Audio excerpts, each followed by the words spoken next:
বিশ্ব সংবাদে আপনাদের স্বাগত। সংবাদের শুরুতেই শিরোনাম, পরে বিস্তারিত। ইসরায়েল জুড়ে দফায় দফায় ইরানি বাহিনীর ক্ষেপণাস্ত্র হামলা। এদিকে ইরানের হামলায় ঘাঁটি ছেড়ে আত্মসমর্পণে হাজারো মার্কিন সেনা।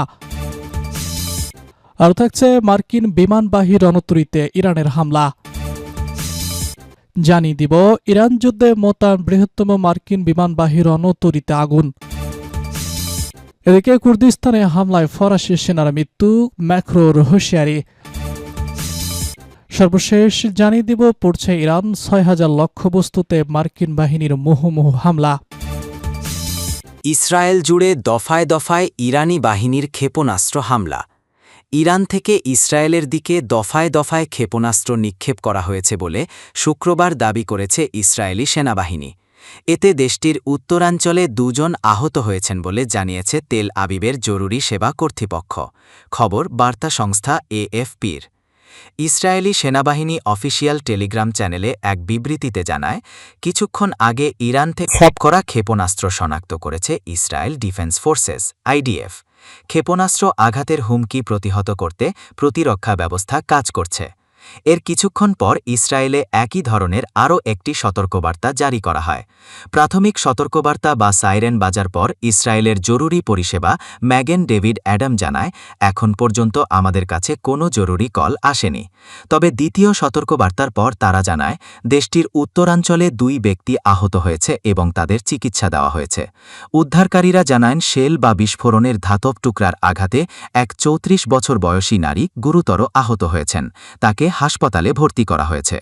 সামরিক বাহিনীর সতর্কবার্তার পরিপ্রেক্ষিতে ইসরায়েল জুড়ে রকেট ও ক্ষেপণাস্ত্র হামলার সতর্কবার্তা জারি করা হয়েছে।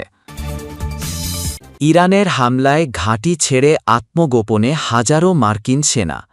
কাতার, কুয়েত, বাহরাইন, সৌদি আরবসহ মধ্যপ্রাচ্যের বিভিন্ন দেশে যুক্তরাষ্ট্রের সেনা ও কর্মকর্তাদের লক্ষ্য করে ইরানের হামলা চলছে। এ পরিস্থিতিতে বিভিন্ন ঘাঁটি খালি করে কৌশলগত অবস্থান নিয়েছে যুক্তরাষ্ট্র। এর ফলে তীব্র আবাসন সংকট দেখা দিয়েছে। এ সমস্যা সমাধানে মধ্যপ্রাচ্যের বিভিন্ন এলাকায় বাসাবাড়ি ও হোটেলে আত্মগোপনে থাকছেন তারা। ইরানের আধা সরকারি সংবাদ সংস্থা তাসনিম নিউজের বরাদ্দ দিয়ে মিডল ইস্ট আই বলেছে, আবাসিক এলাকায় আশ্রয় বা আত্মগোপনে থাকা মার্কিন ছেলেদের অবস্থান জানাতে মধ্যপ্রাচ্যের জনগণের প্রতি আহ্বান জানিয়েছে ইরানের ইসলামী বিপ্লবী গার্ড বাহিনীর আইআরজিসির গোয়েন্দা শাখা। আইআরজিসির গোয়েন্দা শাখার এক বিবৃতিতে বলা হয়, হাজার হাজার মার্কিন সেনা হোটেল ও ব্যক্তিগত আবাসনে বা বাসাবাড়িতে অবস্থান করছে। ওয়াশিংটন আমাদের আরব ভাইদের মানব ঢাল হিসেবে ব্যবহার করার চেষ্টা করছে। আমরা বাধ্য হচ্ছি আমেরিকানদের শনাক্ত করতে এবং লক্ষ্যবস্তুতে পরিণত করতে। তাই হোটেলগুলোতে তাদের আশ্রয় না দেওয়াই ভালো এবং তাদের অবস্থান থেকে অন্যদের দূরে থাকা উচিত।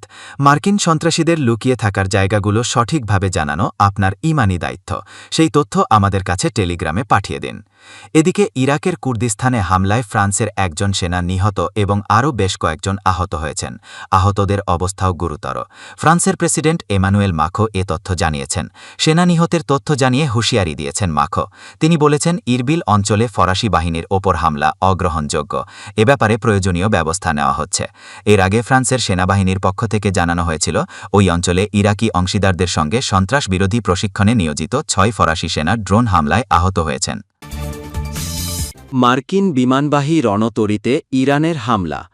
ক্ষেপণাস্ত্র ও ড্রোন হামলায় মার্কিন বিমানবাহী রণতরী ইউএসএস আব্রাহাম লিঙ্কন ক্ষতিগ্রস্ত হয়েছে। এমনকি সেটিকে আঞ্চলিক জলসীমা ছেড়ে সরে যেতে বাধ্য করা হয়েছে। ইরানের ইসলামী বিপ্লবী গার্ড বাহিনীর নৌ ইউনিট এই দাবি করেছে।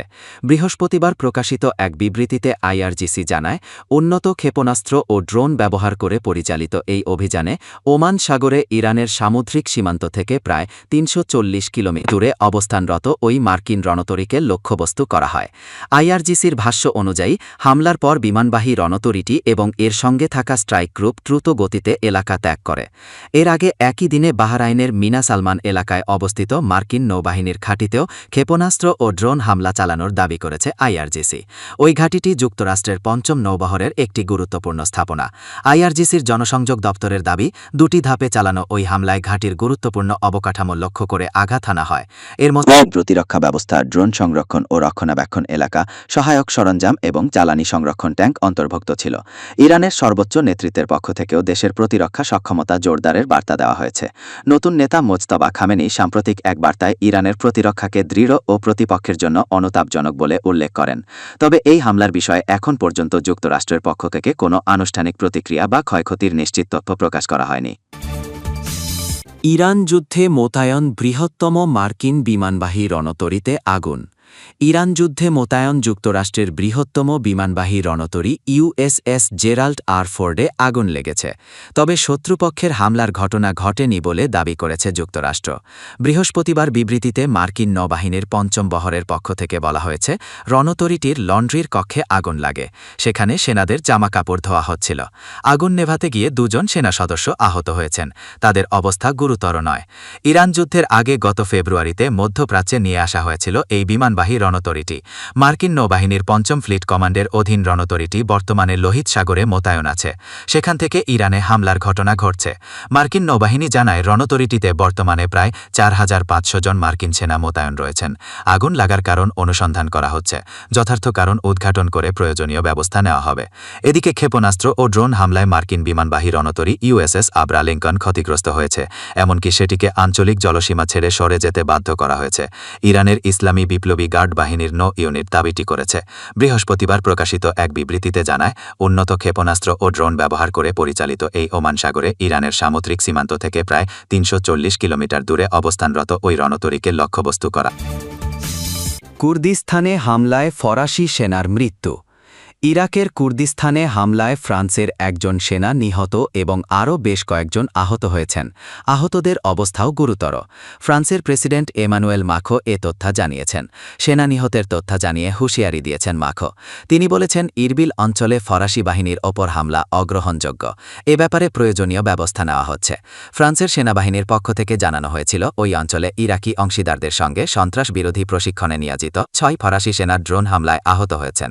বৃহস্পতিবার স্থানীয় সময় ইরাকের কুর্দিস্তানে মধ্যপ্রাচ্যের রাজধানী ইরবিলের গভর্নর ওমেদ কোসনাও বলেন, পেসমার্গা ফ্রেঞ্চ যৌথ ঘাঁটিতে এই ড্রোন হামলা হয়। আহত ওই সেনাদের অবস্থা কতটুকু গুরুতর বা সামান্য কিনা এ বিষয়টি বিবৃতিতে তখন স্পষ্ট করেননি ইরবিলের গভর্নর। এছাড়া হামলা কারা চালিয়েছে সেটিও জানাননি তিনি। কয়েকদিন ধরে ইরান সমর্থিত ইরাকি সশস্ত্র গোষ্ঠী পশ্চিমাদের অবকাঠামো লক্ষ্য করে হামলা চালাচ্ছে। এর মধ্যেই ফরাসি সেনাদের হতাহতের ঘটনা ঘটল। পুড়ছে ইরান।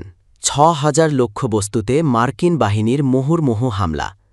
অপারেশন এপিক ফিউরি চলাকালে ইরানে ইতোমধ্যে 6000 লক্ষ্যবস্তুতে হামলা চালানো হয়েছে বলে জানিয়েছে যুক্তরাষ্ট্রের সেন্ট্রাল কমান্ড।